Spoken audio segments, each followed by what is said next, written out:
प्यारे से गोइंकन्स को मेरा प्यार भरा सलाम। बच्चों, जैसे कि आप जानते हैं, हम अभी अपनी किताब का सबक नंबर 7 यानी इल्म का ख़जाना पढ़ रहे हैं, जिसका सफ़ा नंबर 36 हम पढ़ चुके हैं। आज हम सफ़ा नंबर 37 पे इसका बाकी हिस्सा पढ़ेंगे। ये कहानी थी मिस्र के 2 भाइयों की, जिसके बारे में हमने क्या क्या पढ़ा था कि वो 2 भाई थे।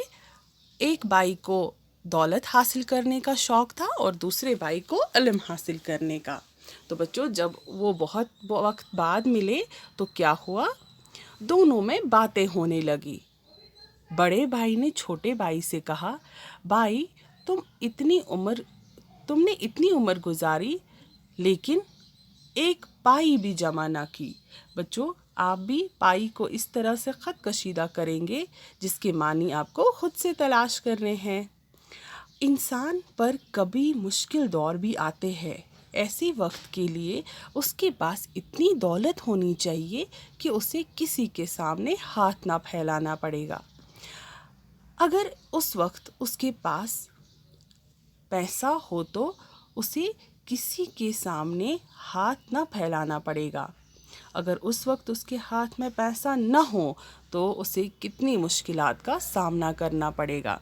तो बच्चों, ये बड़ा भाई छोटे भाई को समझाता है कि पैसा हासिल करना यानी दौलत हासिल करना बहुत ज़रूरी है। वो उसको कहता है कि कभी भी मुश्किल वक्त में पैसे काम आते हैं। अगर खुदा न ख्वास्ता कभी तुम उन मुश्किलात में मुब्तला हो गए तो तुम्हें कितना परेशान होना पड़ेगा। खुदा न ख्वास्ता और परेशान को इस तरह से ख़त कशीदा किया जाए जिसके मानी आप अपनी कॉपी पर लिखेंगे। छोटे भाई ने मुस्कुराकर जवाब दिया, मेरे भाई, मैंने आपसे बड़ा एक ख़जाना हासिल किया है। तो छोटे भाई ने कौन सा ख़जाना हासिल किया था? इल्म का ख़जाना।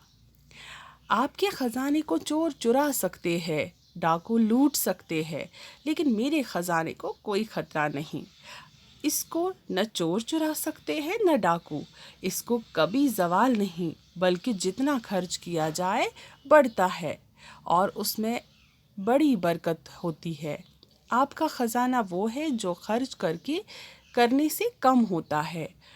मेरा मशवरा ये है कि आप भी अपनी औलाद को इल्म के ज़ेवर से आरास्ता करें और उनकी तालीम में जितना खर्च हो कुशादा दिली से खर्च कीजिए। हो सके तो खुद भी इल्म हासिल कीजिए, क्योंकि दुनिया में इससे बढ़कर शीरीन मेवा कोई नहीं है। तो बच्चों, शीरीन को भी इसी तरह से ख़त कशीदा किया जाए जिसके मानी आप अपनी कॉपी पर लिखेंगे। आज के लिए इतना ही, बाकी वस्सलाम।